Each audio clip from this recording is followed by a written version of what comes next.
Одоо хөтөлбөрийн нисэгт Төв аймгийн Сэргэлэн сумын малчин номын хорхойтон Балтанд орж байгааг онцолж байна. 30 гаруй жил маллаж байгаа тэрээр завгүй амьдралынхаа хажуугаар сүүлийн үед гарсан номнуудыг тухай бүрт нь авч уншдаг.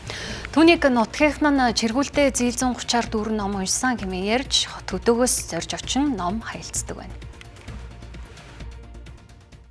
Балтанд орж байнх 900 орчим малтай жилийн 4 улиралд завгүй амьдардаг малчин заяа нь тэр бүр ном унших боломж олгодгүй ч цаг агаар тогтун өвлийн улиралд түлхүү ном уншдаг. Нүүдэлчин ахуйд олон ном тийх хүндрэлтэй тул хотод хүүхдүүдийнхээ гэрт номын сангаа төвлөрүүлж байнга уншдаг болон шин номоо л дэрэгдээ байлгадаг.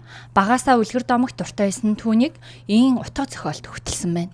Тэр дундаа бэмбэн эренчин гуайг оюуны маань эцэг хэмээн тодорхойлсон. Тэрээр баг залуудаа дайн байлдаантай залуу насандаа хайр дурлалын ном уншдаг байсан бол эд насандаа улс төр өдгөө шашин философи ном уншдаг болжээ. Бэмбэн эренчин гэдэг хүн чинь хасаг тэрэг ном уншсан гин штэ гэж гөгчүүд ярьдаг байсан байхгүй. Их ухаантай хүн хасаг тэрэг ном уншсан. Тэгэхээр зэрэг би хүүхэд байхдаа бодож байхгүй. Хасаг тэрэг ном гэдэг чинь ер нь уншиж чадсан ухаантай болчтой юм байна. Энэ ухаантай хүн болчих гэж бодохгүй юу. Тэгэл номтой нөхөлсөндөө тэгээ хасаг тэрэг ном уншсан байх. Тэгээ ухаан манд хэлээгүү. Тэр хүний цаад өгөгдөх нь ондоо өөний потенциал өндөртэй байсан байл. Түүний одоо уншиж байгаа ном нь Японы тууж өгүүлгүүд Муракамид дуртай тэрээр түүнийг сайн бичвэртэй өрмөц сэтгүүтэй хөгжмийн асар өндөр мэдлэгтэй хэмээн ярина. Аюур зан үлзий төгс Франц Кафка, Монтень гэх мэтээр түүний дуртай зохиолчид хөврөнө.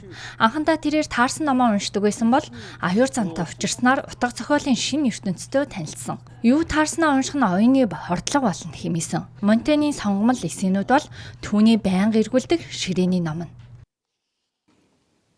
Тэг өөрөө дотроо бол би аюур зан миний уран зохиолын көтч юм даа л гэж боддог та. Аюур зан тийм гавьяатай л гэж би одоо өөртөө л дотроо л бодчих явдаг штэ. Энэ цаг үед би аюур заныг ч үлзий төгсөйг ч энэ цаг үеийг гэрэлтүүлж яваа сэхэтнүүдийг шаарддаг. Хүндэлдэг. Түүнээс аль нэгэн зохиолчтой уулзах боломж тохиовол хинтээ уулзах талаар асуухад тэдний бүтээлтэй уулзсан маань хангалттай.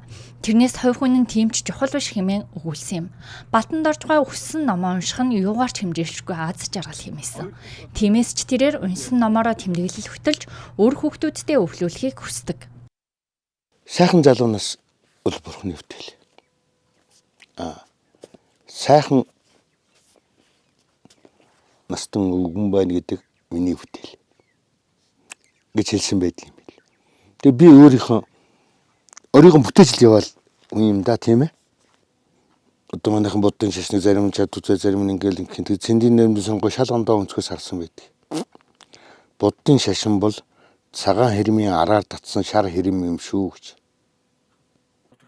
Балтанд орж байгаа залуучуудад хандаж таарсан бүхнээ биш зөв ном уншаарай, түүхээ сайн судлаарай хэмээн загсныг энэ таршрамд уламжлая.